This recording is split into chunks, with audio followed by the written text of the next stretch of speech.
Creating a form in Asana is a great way to collect information from clients, team members, or stakeholders and automatically add it to your tasks. Here's how you can create a form in Asana. Create or select a project. First, open the project where you want to collect the form responses.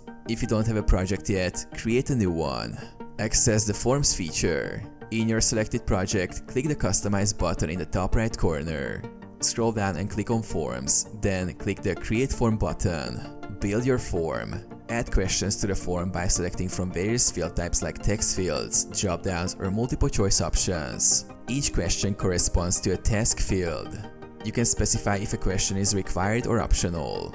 Organize the order of questions by dragging them into the desired position. Customize task creation.